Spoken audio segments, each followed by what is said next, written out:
Reciban un cordial saludo de parte de la Secretaría de la Mujer de la seccional del SUTIMAC, Sindicato Unitario de Trabajadores de la Industria de Material para la Construcción. Sean bienvenidos a este espacio de conversatorio que venimos llevando ya algún tiempo sobre temas relacionados y de interés para los trabajadores. El día de hoy, nuestro tema que vamos a tratar es riesgos laborales, un tema de mayor importancia, ya que absolutamente la clase obrera estamos sujetos a diferentes riesgos, independientemente de nuestra actividad que realicemos. Entonces, es de gran importancia que tengamos el conocimiento de los riesgos a que estamos expuestos, de las entidades y de cómo se administran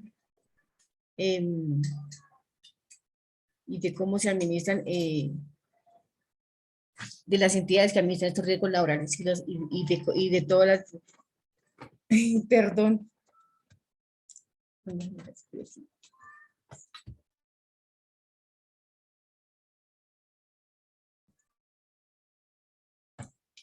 Qué pena, no hace falta los inconvenientes. Bueno, para el día de hoy tenemos una invitada muy especial, es la compañera Beatriz Carballo Suárez.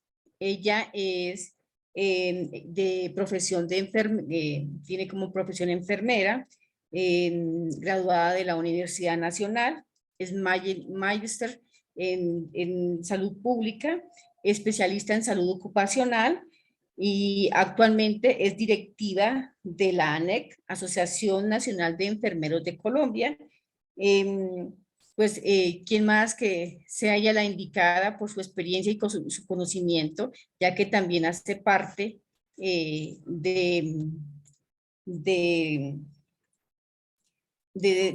la seguridad, es miembro también de la Seguridad Social de la CUT? Entonces, bienvenida compañera a este espacio y le damos paso para que su merced haga su exposición y al final de su intervención haremos una ronda de preguntas o de intervenciones o de aportes que los asistentes quieran hacer. Igualmente recordarles que esta sesión queda grabada por si quieren volver a consultar o volver a ver la repetición. Entonces, bienvenida compañera a este espacio. Gracias, Esperanza, perdón. Nancy. Gracias, Nancy. Un saludo muy especial igualmente para Dori Capera, que me invitó a participar en este espacio. Nancy, que va a ser la persona que va a moderar esta presentación. Tengo entendido que disponemos de 1 hora y vamos a tratar para utilizar mejor el tiempo de que las intervenciones se hagan al final. Yo voy a tratar de ser muy precisa y tratar de utilizar los 45 minutos que tendría yo para que ustedes pudieran, pues, expresarse también. Así este evento se llama conversatorio y qué bueno podernos intercambiar conceptos sobre este tema. Vamos entonces a dar comienzo a esta presentación.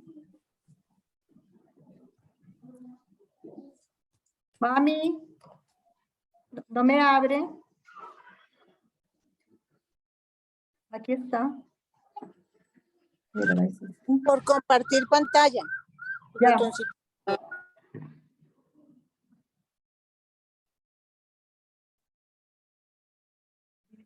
Pero quiero poner pantalla completa. Listo, sí te ve. No está completa. No me deja ver bien.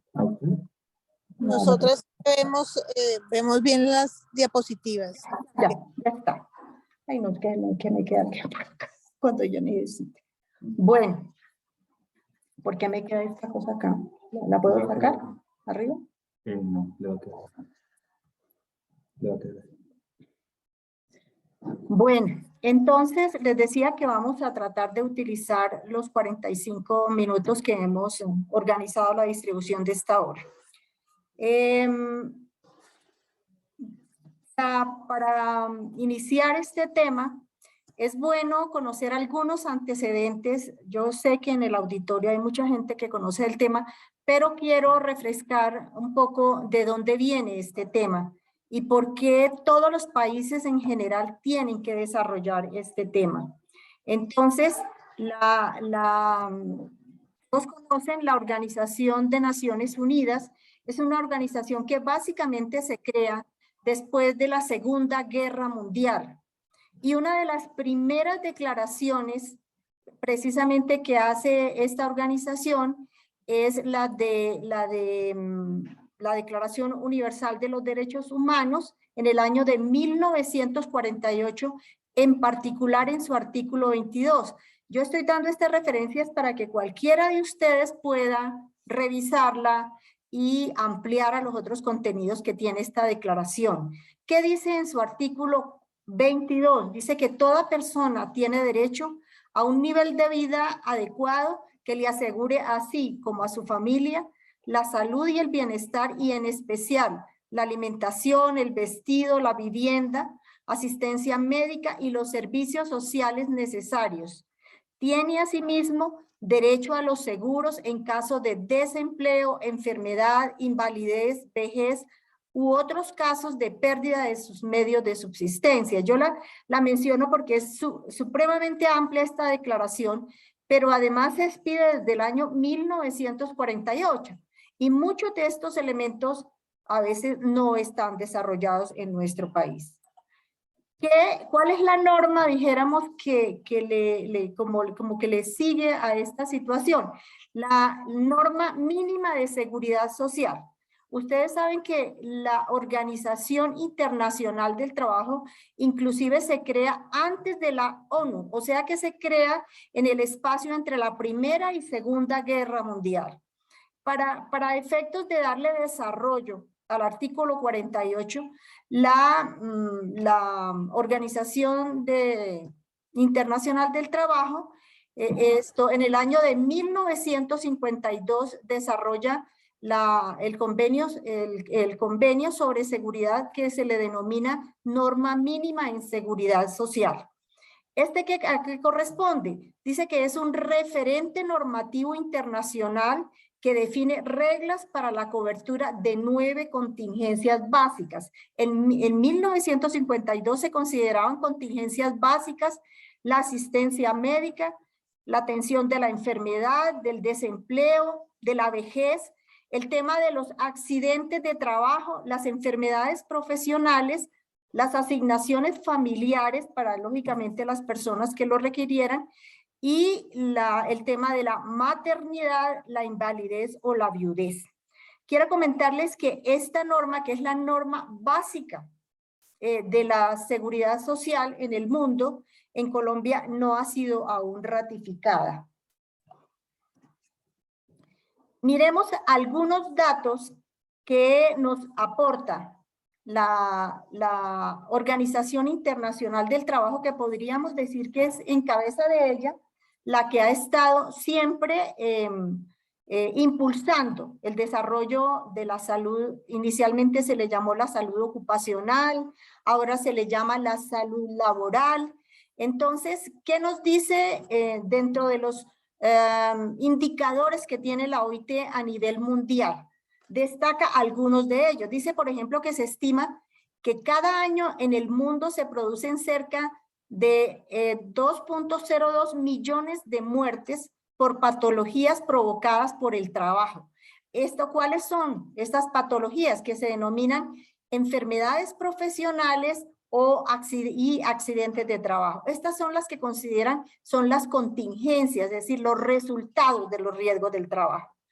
Se registran, dice también la OIT, que se registran 160 millones de casos de enfermedades profesionales no mortales, y que de las muertes por accidente de trabajo y enfermedad profesional, el 86% corresponden a enfermedades profesionales y el 14% a accidentes de trabajo. Como ustedes pueden observar, las enfermedades profesionales son mucho más mortales que los accidentes que se reportan. Y este es un tema que tendríamos que trabajar, es decir, en coordinación con muchas entidades para evitar estas contingencias. Estas contingencias generan pérdidas económicas para la sociedad y para las empresas. Se estima que se pierde aproximadamente el 4% del PIB. Esto quiere decir 2.8 billones por estas contingencias, ya sea accidentes de trabajo o enfermedades profesionales. O sea que no es solamente una pérdida humana que ya de por sí es muy grave, sino que hay pérdidas económicas supremamente importantes relacionadas precisamente con los accidentes de trabajo y las enfermedades profesionales. Dentro de lo que puede considerarse la morbilidad profesional, o sea, las enfermedades que se producen con ocasión del trabajo, dice la OIT igualmente, que 270 millones de accidentes ocupacionales producen más de 3 días de inasistencia al centro de trabajo. Las sustancias peligrosas matan cerca de 438,000 trabajadores anualmente. Se estima que el 10% del cáncer de piel es atribuible a la exposición a sustancias peligrosas en el centro de trabajo. Solo el asbesto cobra cerca de 100,000 muertos cada año, cifra que crece a pesar de que la producción global de asbesto ha caído desde la década de los años 70. Ustedes deben haber sabido que en el mundo se empezó a prohibir el uso del asbesto porque es altamente cancerígeno, hace muchísimo daño a los trabajadores, pero resulta que el asbesto se usó muchos años en las construcciones. Y las personas que inclusive que trabajaban en la demolición estaban altamente expuestas a estas sustancias, así actualmente no se estuviera usando en los países. La silicosis, enfermedad pulmonar mortal, aún ataca a millones de trabajadores del todo el mundo. La silicosis es una enfermedad producida por la sílice, que se usa en muchísimos procedimientos de construcción, de elaboración del vidrio, porque son partículas que se refinan y que llegan y entran al pulmón y causan muchísimos daños, la mayoría de carácter mortal. Otros aspectos que también relaciona la Organización Internacional del Trabajo se refieren a los trastornos musculoesqueléticos, que son la causa de la mayoría de las ausencias al trabajo, que producen más de 3 días de incapacidad, que corresponden al 49.9%, y los casos de incapacidad permanente, que son del 60%. Las competencias poco claras entre los diferentes entes gubernamentales perjudica la prevención de los accidentes de trabajo. Me refiero, más adelante lo voy a desarrollar, para el caso de Colombia tenemos las EPS, que son las que atienden la atención de la salud de todas las personas, y realmente no hay una diferencia clara para que la EPS sospeche que las enfermedades que diagnostica sean de carácter profesional. Y a veces dentro de la empresa o dentro de las ARLs no interesa este diagnóstico. Los cambios de modelos de empleo, reestructuración de la organización del trabajo, la supresión de puestos vacantes, subcontratación, la externalización y alto desempleo induce a los trabajadores a aceptar trabajos que implican riesgos para su salud. Especialmente, muchos de los trabajadores desconocen las sustancias con las cuales están manejando y con las cuales se están haciendo graves daños a su salud. Vamos a mirar en materia de riesgos laborales cuáles convenios ha suscrito en su asamblea que realiza cada año la Organización Internacional del Trabajo en materia de riesgos laborales, ¿cuáles han sido ratificados en el país? Un poco contarles que cuando se aprueba un convenio en la OIT, en la asamblea de la OIT, cada país debe tomar este convenio y ratificarlo en su Congreso de la República respectivo. Entonces, solo hasta que este Congreso lo apruebe a través de una ley de la República, este convenio entra a formar parte de la normatividad. Sin embargo, se dice que a pesar de que no hayan sido ratificados, estos son referentes internacionales que los países que participan como miembros de la OIT deben reconocer igualmente, pero le da mucho más peso si se han vuelto una ley de la República. Entonces, de los convenios no ratificados están los siguientes. El convenio 102 de 1952, norma mínima de seguridad social, ya se las mencioné al comienzo. Este convenio no ha sido ratificado en el país. El convenio 103 de 1952 sobre la protección de la maternidad. ¿A qué se refiere? A que en las mujeres que tienen una función de reproducir la humanidad, tienen riesgos a los cuales no debieran exponerse nunca por la posibilidad de que el feto resulte afectado. Entonces, este tema no ha sido ratificado en el país. Tendríamos que las mujeres de Colombia hacer un gran esfuerzo para que este convenio fuera ratificado por el Congreso de la República. Convenio 155 de 1981, seguridad y salud en los lugares de trabajo. El convenio 187 de 2006, que es el marco promocional para la seguridad y la salud en el trabajo. ¿Sí? Diana, ¿qué va?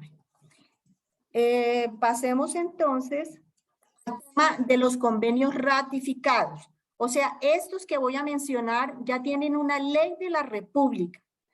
Después, al final, nos vamos a preguntar si realmente se están poniendo en práctica estos convenios que ya son ley. Convenio 161 de 1985, que se denomina Servicios de Salud en el Trabajo. El convenio 162 de 1998, que se refiere a las medidas relacionadas con la utilización del asbesto. El convenio 167 de 1993, que se refiere a la seguridad y salud en la construcción.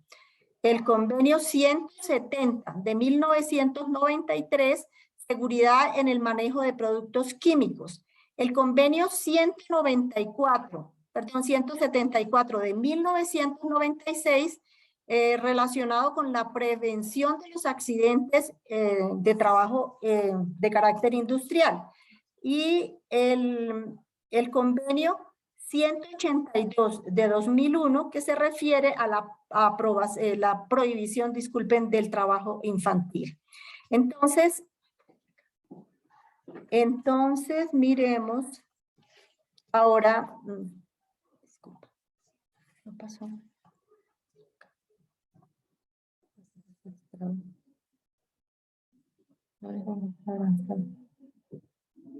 Perdón, un segundito.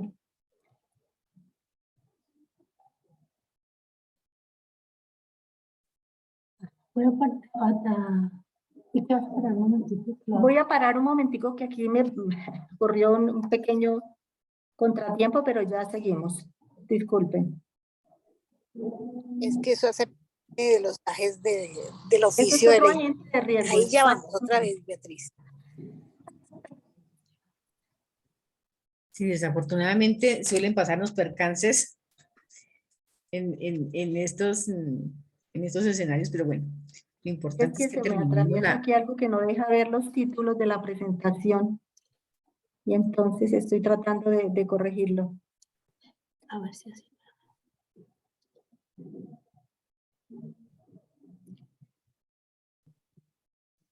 Listo. No lo maximices.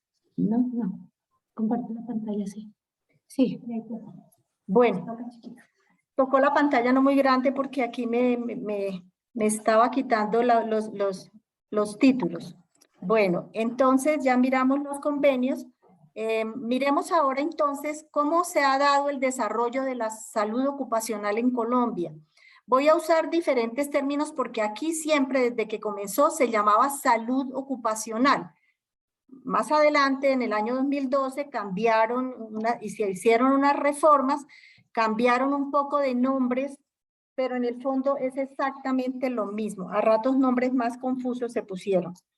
Entonces, miremos que a principios del siglo XX se incluye el tema por vía de las convenciones colectivas de los sectores del transporte, el fluvial y el petrolero. Como ustedes se pueden dar cuenta, viene de las reivindicaciones de sectores organizados de trabajadores, y esto a veces lo desconocemos, porque no importa que estuvieran todos estos convenios que hemos visto, pero si no hay una fuerza organizada de trabajadores, posiblemente no se hubiera desarrollado desde a principios del siglo XX. La inclusión de la cobertura en riesgos profesionales se desarrolla en el Instituto de Seguros Sociales desde el año 1964. Y la creación de los comités paritarios de medicina, higiene y seguridad industrial se crearon en el año de 1986. ¿Por qué esto es importante? Y lo destaco, porque es la posibilidad que se daba la normatividad que representantes de los trabajadores que hacían parte de estos comités pudieran tener una función principal en lo que es la defensa de los derechos de la salud en el trabajo. Más adelante vamos a hacer un análisis de esos organismos, cómo han evolucionado. Y las directrices para implementar los programas permanentes de salud ocupacional en los lugares de trabajo a cargo de los empleadores. Esto está desde el año 1989. Hoy esta figura se llama Sistema de Gestión en Seguridad y Salud en el Trabajo, pero es el mismo programa de salud ocupacional que está normado desde el año de 1989. O sea, porque mucha gente pensó que a partir de la norma y que ahora se llame Sistema General de Seguridad y Salud en el Trabajo, que era una cosa nueva. No, esto es supremamente antiguo. Entonces, otro elemento del marco normativo, tenemos el Código Sustantivo del Trabajo, que fue aprobado en el año de 1950 y que a propósito de lo que se propone el actual Ministerio de Trabajo en cabeza de la compañera Gloria Inés Ramírez, es que precisamente se va a actualizar y ojalá que se actualice en esta materia que es supremamente importante. Existe otra ley que es la Ley 9 de 1979, se denomina el Código Sanitario Nacional. En ese Código Sanitario, si ustedes algún día quieren revisar, ahí hay elementos importantísimos para desarrollar en materia de riesgos laborales. Dijéramos que la primera norma que queda absolutamente clara sobre este tema es el decreto 614 de 1984, donde se define la organización y administración de la salud ocupacional en el país. Posteriormente, en este espacio, se aprueba también la nueva Constitución Nacional, y a partir de esa Constitución Nacional hay allí unos elementos que dicen que involucran como que la salud, todo tipo de la seguridad es un derecho de las personas, pero le meten la trampita y dicen que puede ser prestado por el Estado o por particulares.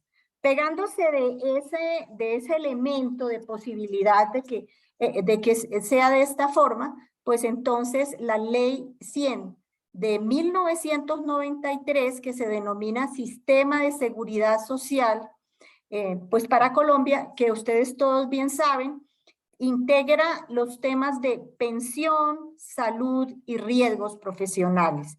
Porque a veces pensamos que Ley 100 es solo salud. No, ingresa con estos tres componentes.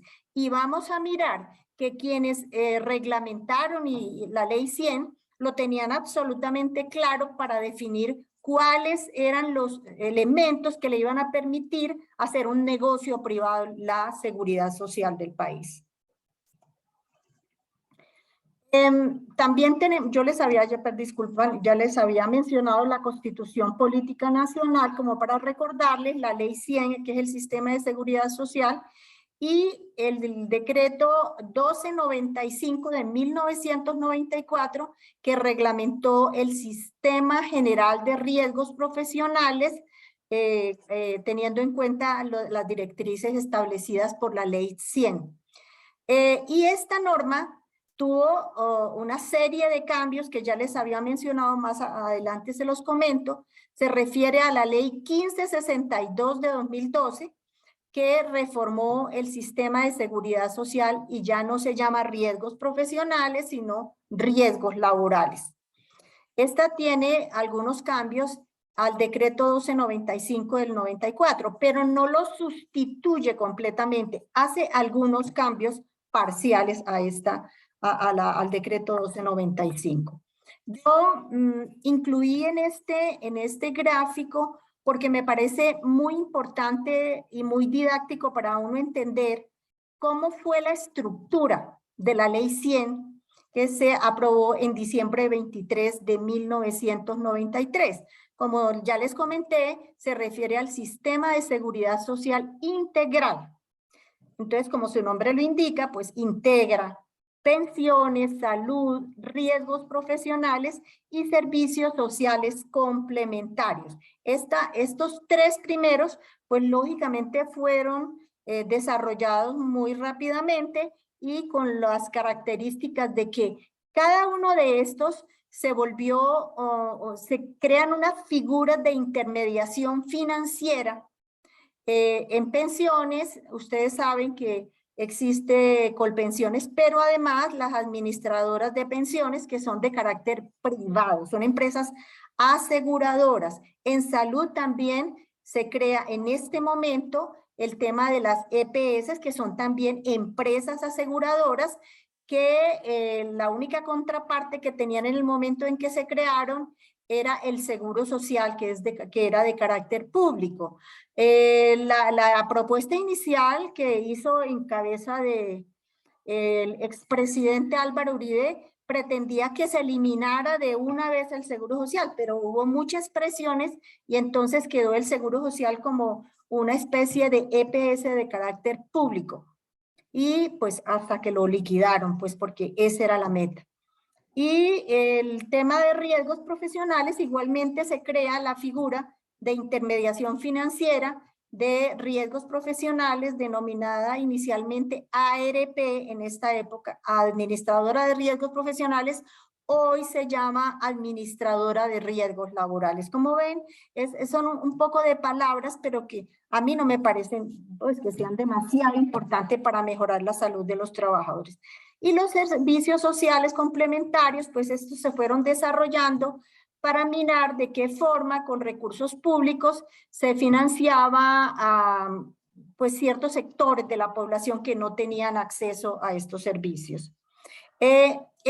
La base de esta ley, miren la inconsistencia. Por un lado, todo se vuelve la mayor parte de carácter privado, manejado por aseguradoras que buscan su rentabilidad, pero se cifra sobre una base que ustedes ven aquí en el color café, que estos se denominan los principios de la Ley 100. Y miremos a ver qué tantos de estos principios se han venido cumpliendo con el tema de la seguridad social en el país.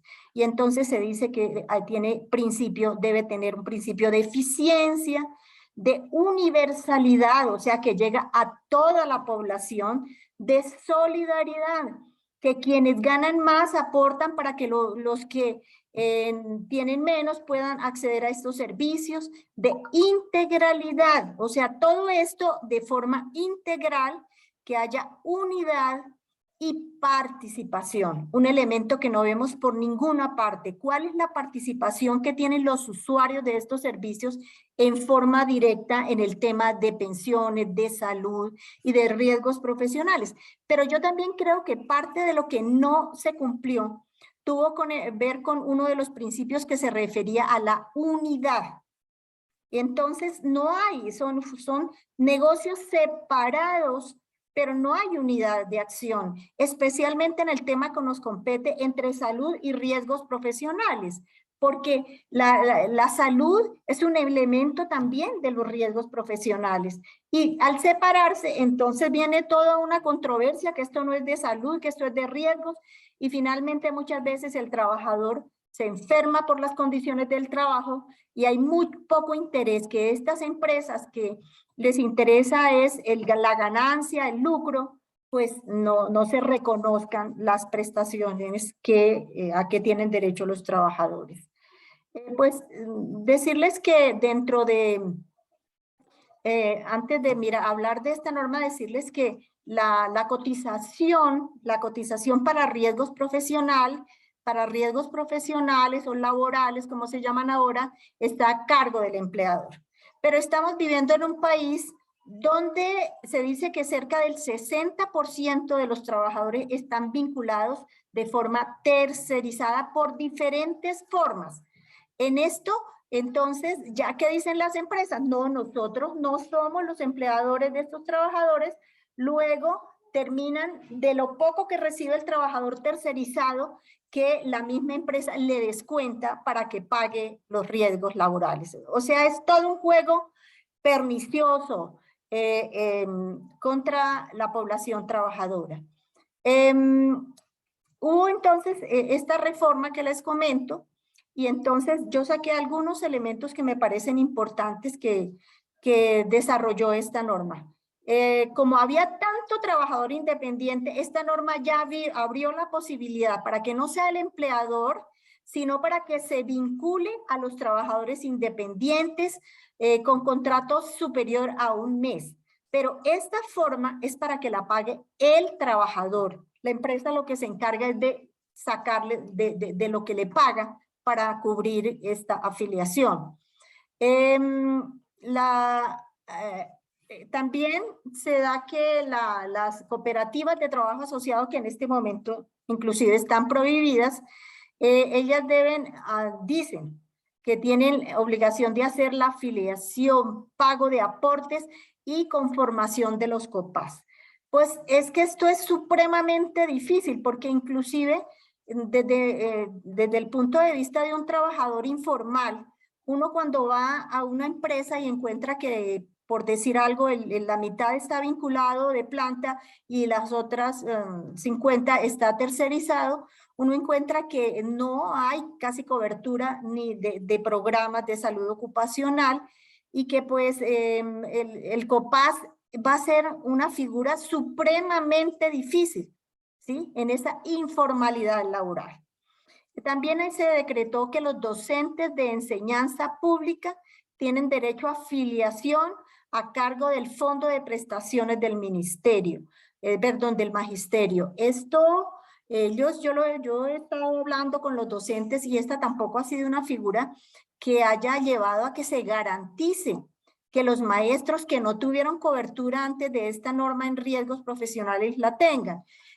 Yo creo que después Dori nos puede comentar un poco, porque no, a mí no me parece que haya sido tan fácil ni que ha sido tan beneficioso estas nuevas figuras que se crearon a través de esta norma. También se creó el tema de la afiliación voluntaria. Se dice que los trabajadores independientes de las empresas de alto riesgo. Quiero explicar aquí el tema del alto riesgo. Es que la ley reconoce que existe un grupo de trabajadores que está expuesto a altos riesgos, y es alto riesgo de contraer cáncer, es decir, de tener graves daños a la salud ocasionados. Yo se los mencioné al comienzo: el asbesto, la sílice, también se habla de las radiaciones ionizantes.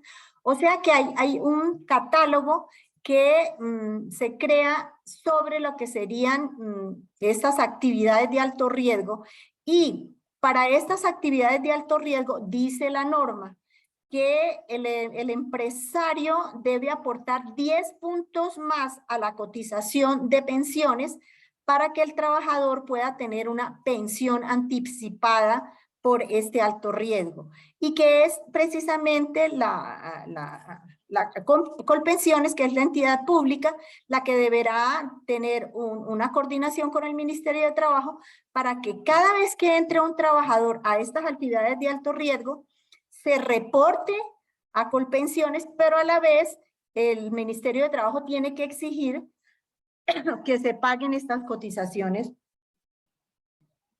las empresas que las paguen.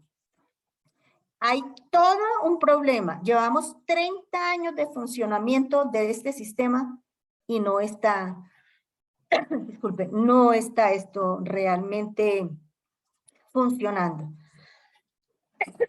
Inclusive en la actualidad hay una asociación de trabajadores que con enfermedades profesionales que no han sido calificadas y que los retiran de las empresas y que nadie da respuesta frente a esto, ni Colpensiones, ni el Ministerio de Trabajo, ni las administradoras de riesgos laborales. O sea que esto es un trabajo necesariamente de las organizaciones sindicales, porque si no, nadie lo va a reconocer. Trabajadores informales de diferentes sectores, o sea, el trabajador, yo voy a trabajar 8 días en construcción, voy y pago mi aporte, pero es decir, ¿qué beneficios tiene este sector? A mí me parece que son muy escasos.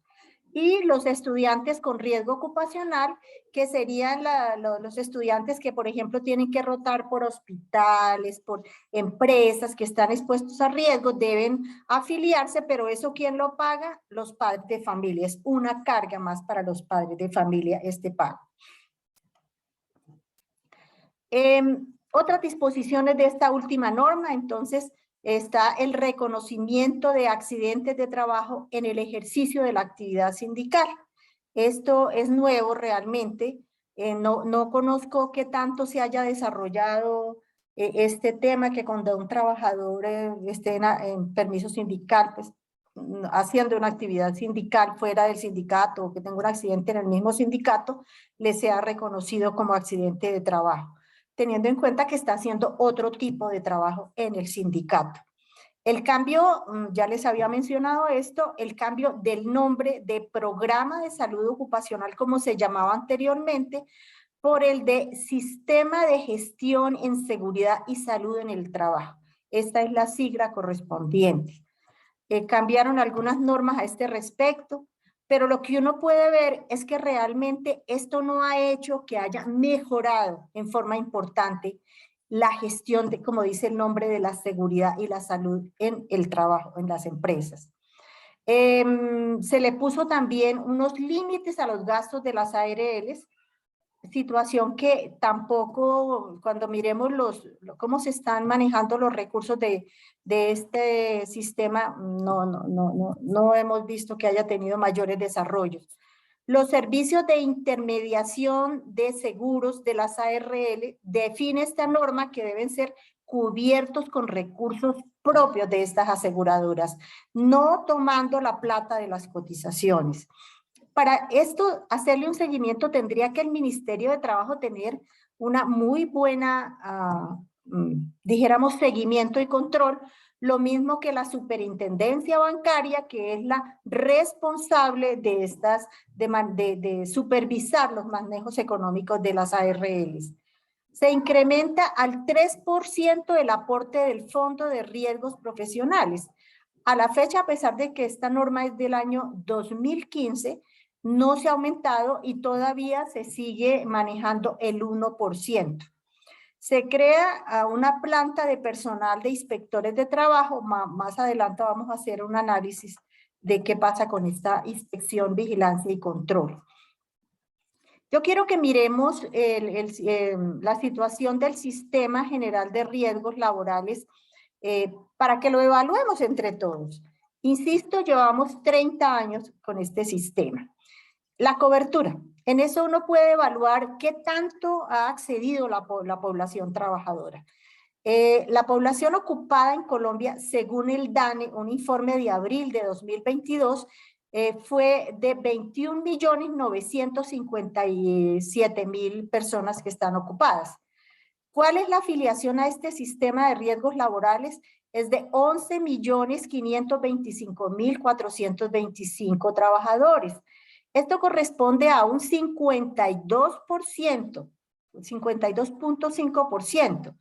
Además, teniendo en cuenta que el 10% de este 52% corresponde a trabajadores independientes que se han aumentado esta cobertura a partir de la ley que mirábamos anteriormente.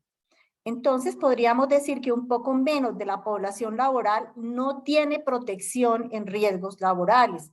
Después de, insisto, después de 30 años, casi que un poquito más del 50% está cubierta. Aquí hay que señalar otra cosa. Mientras en salud y en pensiones existe solidaridad para esta población tan grande e informal en el trabajo, en este sistema no existe solidaridad. Por ejemplo, en salud existe el régimen subsidiado, en pensiones también nosotros hacemos un aporte de lo que pagamos en pensiones, los que recibimos en pensiones, para que haya un aporte allí. En riesgos no hay. La persona que no tiene cobertura, no tiene cobertura sencillamente. Y estas personas que generalmente están afiliadas a salud, pues tienen que atender toda esta siniestralidad a cargo del sistema de salud, que esto también tiene pues su impacto económico. La situación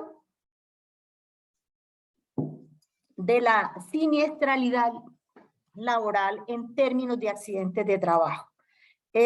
Primero contarles que en este mismo tiempo en que funciona este sistema, no existe un sistema de información único, público, que le dé cifras específicas al Ministerio de Trabajo para saber cómo va a ser las intervenciones en esta materia.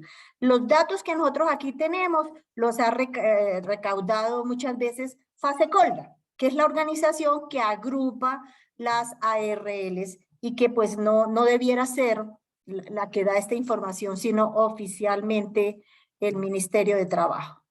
Entonces tenemos que, de acuerdo con estos registros, 46.000 accidentes de trabajo han sido reportados por el Sistema General de Riesgos Laborales. Y esto es por lo que les informan las ARLs, que equivalen a 1.495 días, dijéramos, de días perdidos, a 6.2 horas, a 62 por hora de esos accidentes, y uno cada minuto. O sea que este es un país que, a pesar de que no tiene buen registro, hay muchísimos accidentes de trabajo. Uno cada minuto está ocurriendo. Esto es gravísimo. 7 días promedio de incapacidad por accidente de trabajo corresponden a 105 siglos perdidos. Si uno suma toda esta cantidad, ¿sí? ¿Por qué? Porque posiblemente no hay los sistemas de control que debe poner cada empresa. 374 muertes por accidentes de trabajo reconocidos por las ARLs corresponden a una muerte por día. Esto me refiero a que sean reconocidos, porque si la ARL no los reconoce y empieza a decir que no, que eso no pasó, y se lo pasa a la Junta de Calificación, es decir, estos son los que ha reconocido. ¿Cómo será los que no, si sumáramos lo que no se ha reconocido? Miremos el tema de la enfermedad profesional. Ese sí que es más grave. ¿Por qué? Porque el accidente de trabajo es una situación que, como su nombre lo indica, ocurre accidentalmente y que los efectos se ven inmediatamente. ¿Sí? La persona queda herida o se daña algo en la empresa o hay muchos afectados, pero eso no lo podemos ocultar. Es algo que se presenta en forma aguda. Mientras que la enfermedad profesional es una enfermedad que se produce a lo largo de la vida de trabajo de una persona y que viene siendo expuesta y que se va a estas enfermedades, se le llaman que son las enfermedades que caminan con los trabajadores que a veces ellos mismos no las perciben y que en el momento en que se diagnostican estas enfermedades, si no hay un buen programa de prevención, pues ya hay daños irreversibles en la salud del trabajador. De acuerdo con estudios de la OIT, en Colombia, los siniestros por enfermedad profesional deberían ser cercanos a 300.000, ¿sí?, por año. ¿Por qué? Porque debiera haber una búsqueda muy especial de esta situación de las enfermedades profesionales, lo que no ocurre generalmente. Imagínense, de 9.000 que se reportan por 300.000. Según la OIT, la letalidad de la enfermedad profesional es muy alta comparada con los accidentes de trabajo. Lo que quiere decir que por un accidente hay 6 muertes por enfermedad profesional. No existe un sistema de diagnóstico precoz de las enfermedades profesionales. En las ARLs tampoco hay ningún impulso especial frente a esto, y en las empresas y en los sistemas en el sistema de salud, que ya lo había mencionado al comienzo. O sea, como que a nadie le interesa este tema. Las EPS no desarrollan un programa de diagnóstico temprano de las enfermedades profesionales. Regularmente estas enfermedades profesionales son calificadas como enfermedad de carácter general. O sea que el trabajador allí tiene una gran responsabilidad en el sentido de que él es el que lleva como toda la carga, todo lo que tiene que hacer para que se le reconozca, toda la contratación que tiene que hacer de abogados. Al trabajador, por ejemplo, en primera instancia le fallan, le niegan, el trabajador puede acudir a la instancia superior, que es la Junta Nacional de Calificación de Invalidez, pero él tiene de su dinero que pagar las sesiones que utilice esta Junta Nacional de Calificación de Invalidez, y además tiene sobre sus hombros el tema de que debe soportar la prueba para decir que es enfermedad profesional. Imagínese un trabajador que ha estado en las minas y que esa empresa minera desaparece. ¿De dónde va el trabajador a buscar los soportes para demostrar que allí sí habían estos contaminantes que le han generado su enfermedad? O sea, que todo esto debiera ser revisado seriamente por la nueva administración del Ministerio de Trabajo. Aquí les traigo un pequeño ejemplo, no está muy actualizado, pero da un ejemplo. Es una comparación de la tasa de enfermedad profesional en algunos países.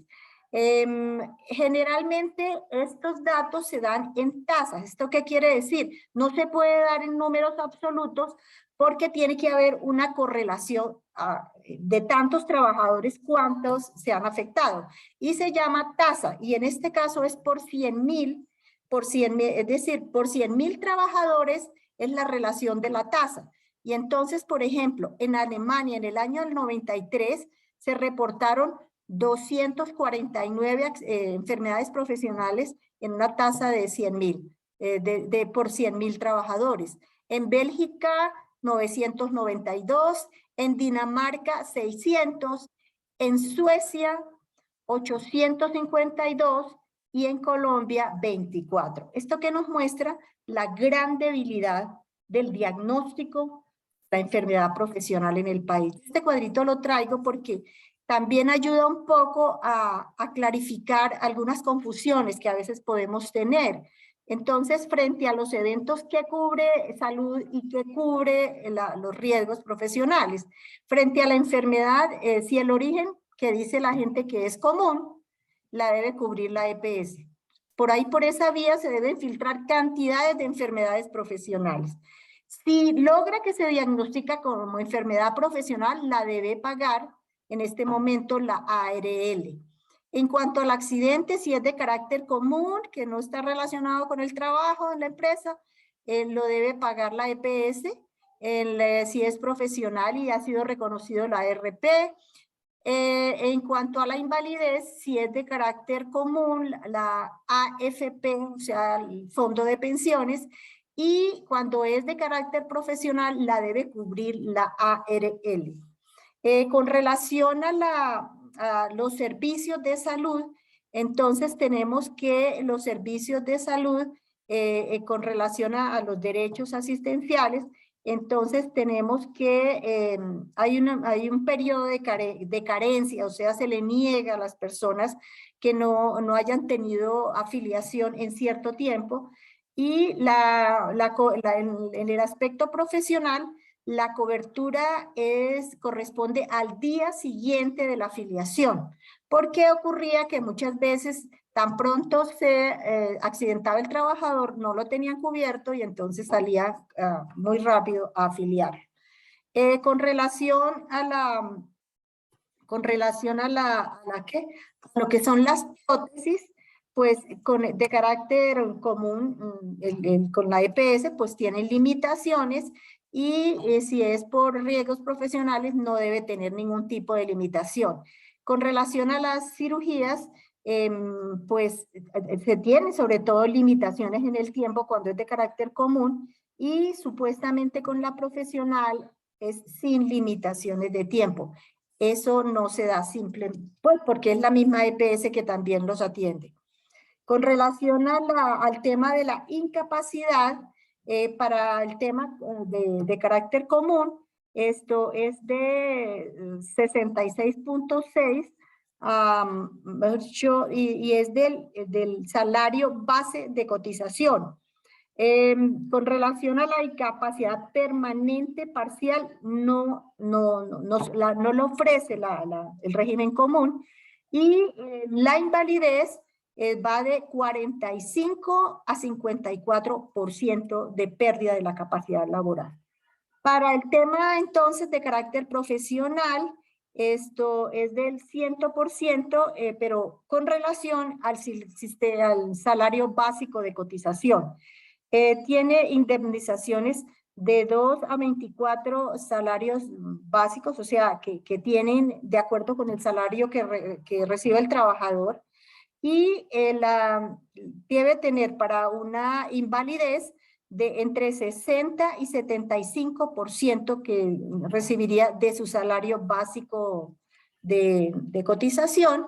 Para el caso de los riesgos laborales, esto sí, si la persona que están declarando inválida tiene pérdida total, es decir, necesita de una persona que le colabore, se puede aumentar este porcentaje hasta el 90%. Bueno, miremos ahora cómo se da el manejo financiero del sistema. Recordemos, ya les había dicho, el control de este manejo financiero está a cargo de la Superintendencia Financiera. O sea que ella es la que debe aportar esta información. Miremos aquí, las administradoras de riesgos laborales manejan el 99% de las cotizaciones. O sea que toda esta plata que le va llegando a la ARL ingresa, como ellas son empresas de seguros, ingresan al sistema financiero del país en un 99%. ¿Cuáles son los gastos que tienen las ARLs? Ellos tienen gastos administrativos que, según la Superintendencia Financiera, en promedio son de 627.000 millones de pesos, o sea que el 13.5% lo usan para el tema administrativo. Los corredores de seguros, que en esta norma estaban prohibidos, sin embargo lo siguen haciendo, son 200.000 millones de pesos, o sea, eso sería el 4.3%. Las reservas que deben tener las ARLs corresponden a 1.340 millones de pesos, de los cuales el 28, corresponden al 28.9% del recaudo, y son manejados totalmente, como ya les dije, por el sector financiero. Y las prestaciones económicas relacionadas con el pago de las incapacidades, todas las contingencias que tenga que pagar, ellos corresponden a 1.645 millones de pesos, que corresponden al 35.4%. El Fondo de Riesgos Laborales, yo les decía que la ley cambió al 3% que debiera manejarse, pero no sé por qué razón, lo ignoro. Continúa este fondo únicamente usando el 1%. y esta se ha venido manejando este fondo lo maneja el Ministerio de Trabajo a través de una empresa fiduciaria con muy poca inversión en promoción y prevención. Aquí esta plata que apenas es el 1%, ¿se imaginan cuánto sería el 3% que pudiera invertirse en un seguro para cubrir la población informal, para tantas cosas, para hacer educación a los trabajadores? Pues no, esta generalmente se le aporta a las universidades para que hagan investigaciones, pero no a la Universidad Nacional precisamente. Con relación a la inspección, vigilancia y control, se conformó un equipo técnico del Ministerio de Trabajo responsable de realizar la inspección y la vigilancia en los siguientes aspectos. Pero aquí fue que me quedó un error. Quiero decir que todos estos personas que fueron vinculadas para esos cargos son vinculados por órdenes de prestación de servicios. Ya podrán imaginarse cómo circula muchísima gente. Desconozco cuáles son los requisitos que le exigen a un personaje de estos y qué deben hacer. Miren todo el trabajo que tendrían. Deben verificar cómo funciona la ARL. Condiciones de trabajo en las empresas, o sea que ellos tendrían que hacer una inspección, o sea que mínimo tendrían que ser especialistas en el área de la salud en el trabajo. Verificación del proceso y la calidad de la atención a los trabajadores afectados por accidentes de trabajo y enfermedades profesionales. Entonces allí tendrían que mirar qué pasa con el sector salud. Quiero recordarles que toda la atención que requiera una persona que tenga accidente o enfermedad está a cargo de la EPS y la EPS debe pasarle una cuenta de cobro a la ARL por estos casos. Y el otro tema también que debe vigilar esta comisión es el funcionamiento de los comités paritarios. En este momento se llaman comités paritarios de seguridad y salud en el trabajo, una nueva sigla que se llama COPAST. Y que ellos, yo le comentaba de pronto a la compañera que está haciendo la moderación, que sería muy importante tener en cualquier momento una charla especial sobre lo que es el funcionamiento de los comités paritarios de salud ocupacional, en la medida en que es la única posibilidad que tienen los trabajadores de hacer algún tipo de supervisión y seguimiento de las condiciones de trabajo en cada empresa. Yo también conozco de algunos sindicatos, lógico, muy grandes, pero que nos dan un ejemplo que ellos han logrado, en primer lugar, y voy a hablar específicamente de la USLO, ellos han logrado primero el sindicato permitir que trabajadores que cumplan requisitos entren a hacer alguna carrera y que además puedan especializarse en materia de salud laboral. ¿Para qué? Para que estos trabajadores sean designados como representantes de los comités de los trabajadores en los comités paritarios. Ellos lo que hicieron fue, una vez prepararon la gente, en un pliego, en una negociación consiguieron que se acordara que estos representantes los elegía la asamblea del sindicato y lógicamente pues tendría que caer es decir, en estas personas ya que están formadas, pero además en lo posible que sean personas del sindicato con fuero sindical, porque para poder hacer una acción bien importante de vigilancia, de denuncia, pues tiene que tener el trabajador una protección o un fuero especial, porque de lo contrario, el trabajador pues que se vuelve, dijéramos, demasiado exigente, es posible que lo retiren de la empresa. Y hay algunas observaciones de todo lo que hemos mirado a que los organismos que tienen que ver con este sistema cumplan sus funciones específicas. Me refiero aquí, por ejemplo, a los estamentos que son, por ejemplo, las aseguradoras de riesgos laborales, que se denominan ahora administradoras de riesgos laborales. Dice que a pesar de ser, mira la inconsistencia que creó en la norma, dice que a pesar de ser organismos de control del sistema, no se percibe la exigencia formar a los empresarios sobre sus responsabilidades. En este caso quiero señalar que estos organismos pues son aseguradoras, manejan la plata y les dicen que deben vigilar y controlar las empresas, pero resulta que ellos son juez y parte, porque parte de su negocio es lograr que las empresas que ingresan es decir, a afiliarse en su ARL, pues, es decir, no se vayan. Y si una ARL se pone y le hace seguimiento y control a sus empresas, pues la mayoría se van para otra ARL que sea más flexible. Entonces, allí estas se vuelven juez y parte. No se tramitan sanciones ante el Ministerio de Trabajo cuando se producen muertes evitables por accidentes de trabajo. A mí me contaba un experto en este tema de otro país que inclusive es tan dura la reglamentación que donde un trabajador muera por un accidente de trabajo, el gerente va a dar a la cárcel hasta que demuestre que no tuvo culpabilidad. Entonces hay una gran sanción y una gran preocupación por este tema ya del empleador. Se presenta selección adversa de la afiliación de las pequeñas empresas y las de más alto riesgo. Generalmente, la mayor parte de empresas pequeñas están en la ARL positiva, que dicen que es pública, pero yo no creo mucho. Se presenta selección adversa, ya lo dije. Para la atención de las contingencias de trabajo se está realizando integración vertical. ¿A qué se refiere la integración vertical? Que está prohibido. Es que no puede, y esto pasó, por ejemplo, con Saludco. Saludco, a su vez, que era un asegurador, montó su propio plan de clínicas y entonces eso es lo que se llama la integración vertical. Yo te afilio, yo te atiendo, es decir, es todo un conglomerado de cosas para beneficio económico, lógicamente, de estas entidades. En riesgos, por ejemplo, lo que dice la norma es que es decir, que los accidentes y las enfermedades deben ser atendidos por la administradora de salud donde se encuentre afiliado el trabajador.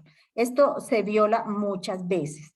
Y las solicitudes de calificación de los siniestros laborales por el sistema de seguridad y salud en el trabajo, en un importante número son rechazados por las ARL y las juntas de calificación de invalidez. O sea, allí hay una situación supremamente compleja. Hay trabajadores que llevan años esperando que les califiquen.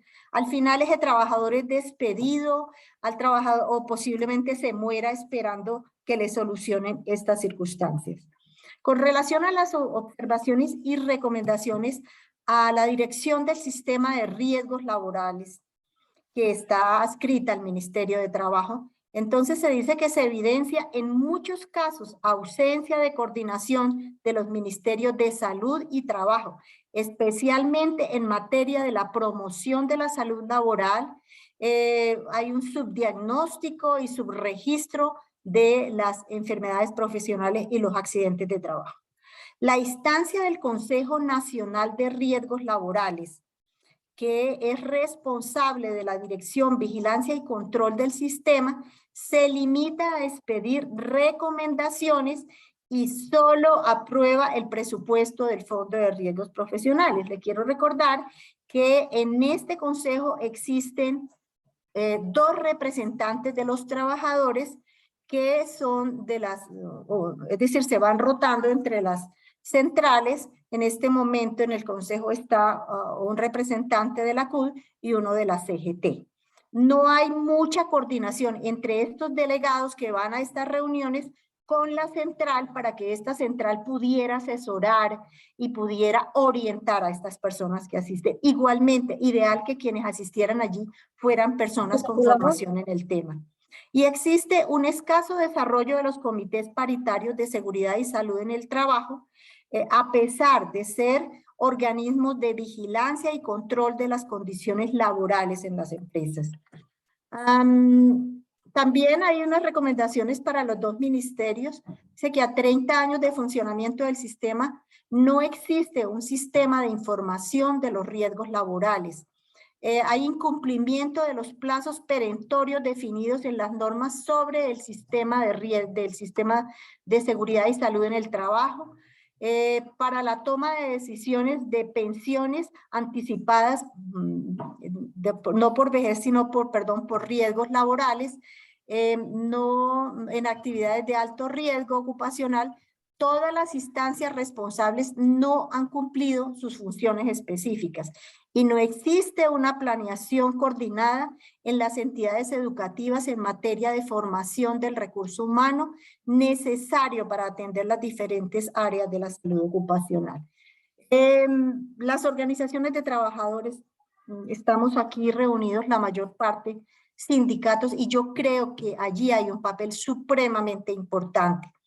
¿Qué decimos? Que se debe impulsar el desarrollo de los sistemas de gestión y seguridad y salud laboral en todas las empresas filiales, realizar campañas de información con los trabajadores sindicalizados y no sindicalizados, acompañar a los trabajadores para la realización de las reclamaciones en la materia, asesorar a los representantes de los trabajadores de los COPAS. Igualmente, estas organizaciones deben asesorar los pliegos de peticiones que se negocien en las empresas para incluir aspectos relacionados con las acciones de promoción y prevención de los riesgos laborales. Este es un punto fundamental. Yo entiendo que el tema del salario es central, pero igual pienso que si los trabajadores no les cuidamos la salud frente a los riesgos del trabajo, no va a importar qué salario tenga.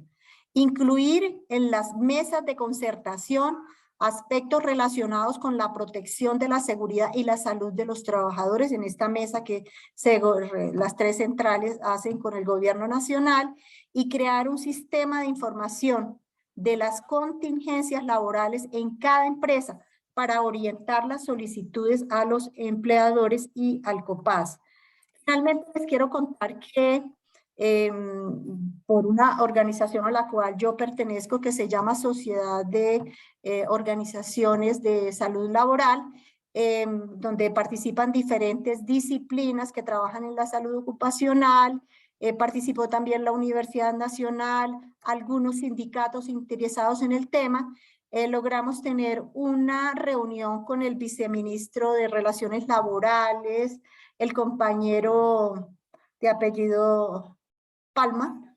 Él viene del sector de petróleos, creo que debe conocer el modelo que se maneja en la USO y nos parece muy importante que él pudiera aportar en este tema. Nos reunimos con estos delegados y en general hicimos muchísimas observaciones. Yo saqué algunas acá, pero esperamos finalmente que se tengan en cuenta.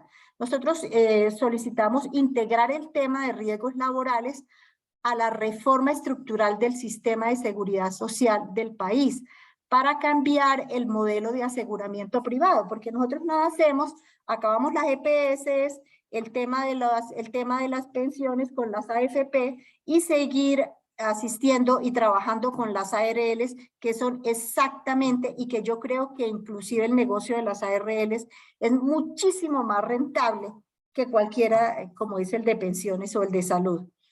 Ampliar la cobertura a toda la población trabajadora en todos los sectores de producción. Esto tiene que cambiar y establecer un sistema de información de carácter público que permita formular las políticas públicas, establecer coordinación permanente con el sistema de salud para garantizar la atención de los trabajadores con accidentes y enfermedades laborales y el reconocimiento de sus prestaciones sociales. Estas son las cosas, traté de caminar rápido, pero eso es lo que yo les quería aportar. Entonces la moderadora nos dirá qué vamos a hacer ahora. Muchísimas gracias por su exposición, compañera Beatriz.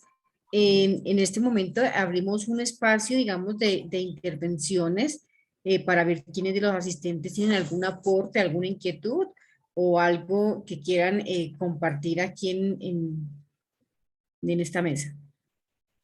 El compañero Julián Cabanilla, bienvenido. Adelante, compañero. Gracias, buenas noches, ¿me escuchan ahí? Sí, señor. Un saludo muy fraternal para la compañera Nancy, la profe Dori, todas las compañeras y compañeros que se encuentran presentes en la sala. Vengo aquí por carretera, me salí como 15 minutos de la señal.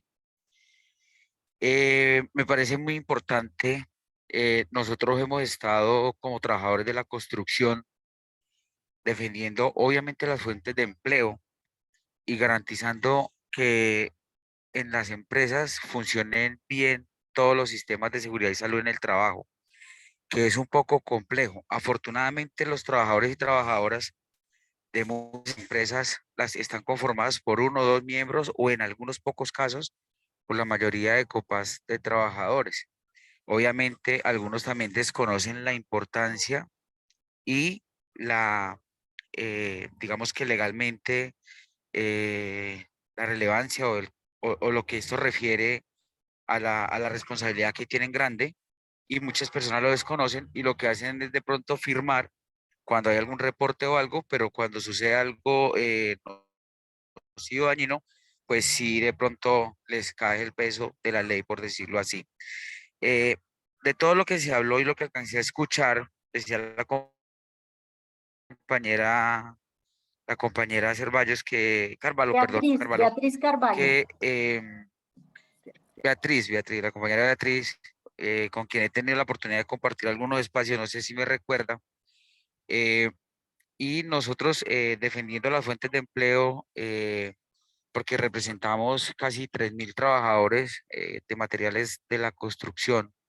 Y pongo el caso, por ejemplo, me preocupa mucho cuando la provisión del asbesto, porque nunca defendimos que la fibra no fuera nociva. La fibra obviamente es nociva, como lo son casi 108, 106 productos que están catalogados por la OIT y, eh, y la que sustituyó el asbesto, que es una fibra que se llama el PVA, polivinilo alcohol, también está catalogada, o bueno, está en tercer nivel por la IAR como material cancerígeno. Entonces, esto nos conllevó a orientar a los trabajadores y de alguna forma sugerirle o exigirle a la compañía que se siguiera elaborando en las mismas condiciones con las que veníamos trabajando con el asbesto crisotilo, porque pues también hay que reconocer que hay 5 clases de asbesto.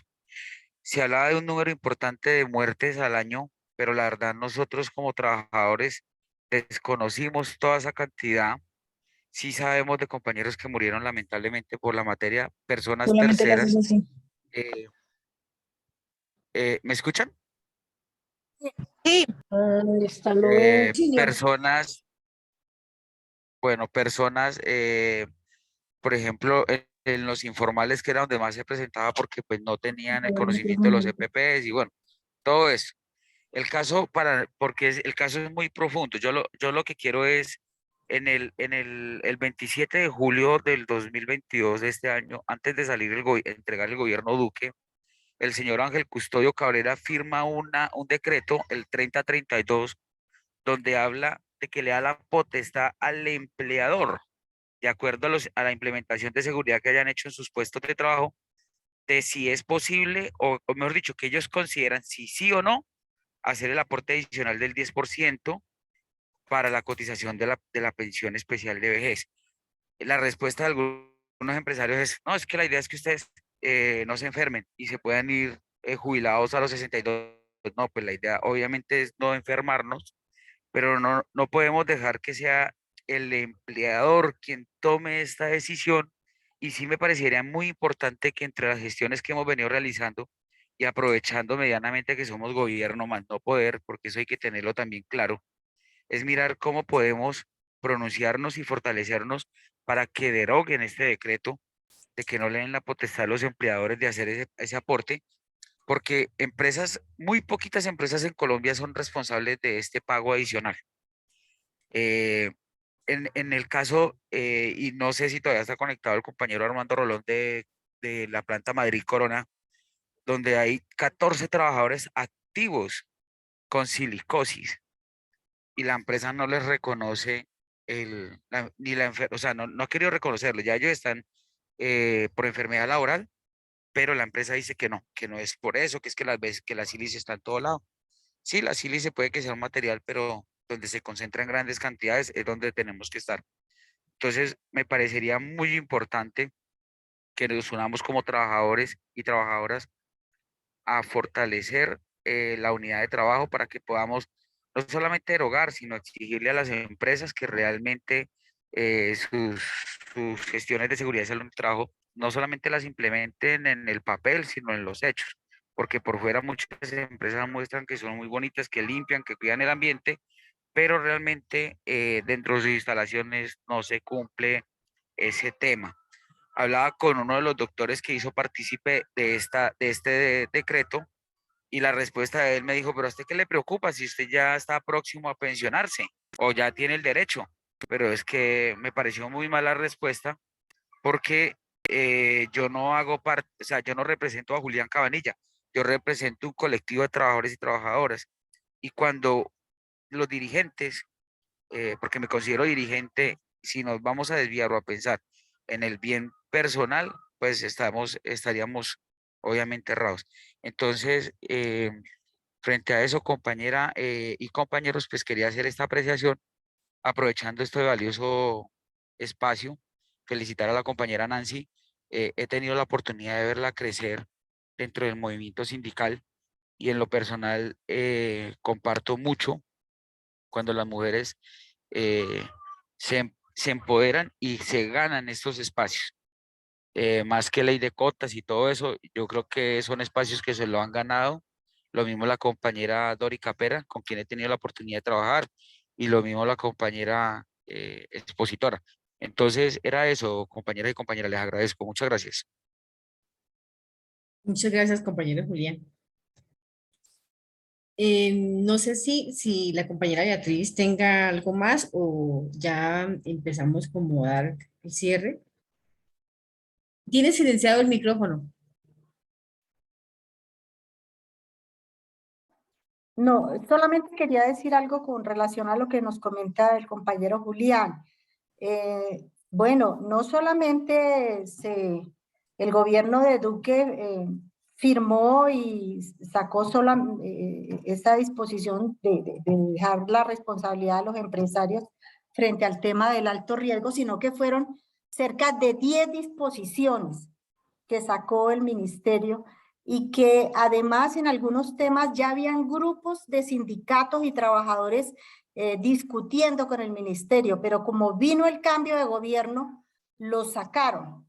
El tema, por ejemplo, de la evaluación, sacar el plan de acción de riesgos hasta el 2030, desde el Consejo se había dicho que no, que había que formularlo de otra forma. Sin embargo, inclusive muy preocupante que hasta con el aval de los dos representantes de los trabajadores fue aprobado. O sea, cuando usted saca un plan para un gobierno nuevo, lo que no le da es la posibilidad de buscar mejorar todas estas fallas que viene cargando el sistema por todo, desde que se aprobó la ley 100. Entonces, solamente quería comentar eso y decir que en el grupo que nos reunimos, el compañero Palma nos dijo que esos serán de los temas más urgentes para mirar cómo se cambian, porque eso también tiene, una vez se aprueba una disposición de estas, hay que mirar también cómo se puede revertir y hacerlo de una forma legal. Es solamente eso, yo agradecerle a las personas que nos dedicaron este tiempo para compartir este tema. Es un tema bastante extenso, traté de consolidarlo lo más que pude y espero pues que empecemos a buscar algunos temas muy particulares por sectores para mirar cómo podemos seguir fortaleciendo entre las organizaciones de trabajadores el tema de la salud laboral. Les agradezco muchísimo la atención. Gracias, compañera Beatriz. Entonces, yo creo que ya para cerrar, nos quedarían varias cosas, ¿no? Uno, y haciendo, digamos, que el análisis de lo que se conversó el día de hoy, lo desprotegidos prácticamente que estamos los trabajadores. Entonces, yo pienso que uno debería, digamos, de nosotros como trabajadores, mantener el compromiso de cuidarnos, de exigir las medidas correctivas frente a los riesgos que estamos expuestos a nuestra actividad diaria. Dos, el fortalecimiento de los comités paritarios para que garanticen y sean garantes de la seguridad de todos los trabajadores, de todos los que, de toda, digamos, de todos los reportes de las condiciones inseguras que se identifiquen y que, digamos, que todos los accidentes e incidentes que se reporten, pues que tengan, digamos, que tengan ese análisis y sean garantes de que se dan, se dan la corrección de esas condiciones para el bienestar de los trabajadores. También, yo creo también que es también la formación y el compromiso de las organizaciones sindicales frente al velar por la seguridad de los y las trabajadoras en todas las empresas, ¿no? Y tener, digamos, como el conocimiento amplio para guiarlos en caso de que se llegue a materializar un evento de estos, ya sea de accidente o de enfermedad profesional, y poder darles una, digamos, una orientación inicial para el proceso que se debe seguir tanto en las EPS, en las ARLs, y bueno, y ya lo que esto conlleva. Igualmente, yo pienso que también es el compromiso también que de la CUT deben hacer frente a las diferentes sindicatos afiliados, también de capacitación y de formación y de esas exigencias y de exigentes necesidades que tenemos los trabajadores frente a todo el tema de lo que es la seguridad social y riesgos laborales, frente a que se cambie un poco la legislación en el país a favor de los trabajadores. Porque pues hasta en este momento, cuando las ARL son juez y parte, porque hasta los mismos empresarios son dueños de las ARLs, entonces llevamos todas las de perder nosotros. Entonces sí, también es como que es esa unión de las centrales obreras y a ser clasistas y a velar por la salud de la salud y la seguridad de los trabajadores. A ver cómo esa exigencia al gobierno, ya que, como lo decía el compañero Julián, pues en este momento digamos que somos gobierno, pero no tenemos, digamos, la totalidad del poder, pero sí podemos empezar a hacer algo a favor de los trabajadores. Entonces yo pienso que esos serían unos aspectos para tener en cuenta y pues por otro lado agradecerle a la compañera Dori por este apoyo, por este acompañamiento, que siempre está dispuesta a colaborarnos y apoyarnos en cada uno de nuestros encuentros y los conversatorios.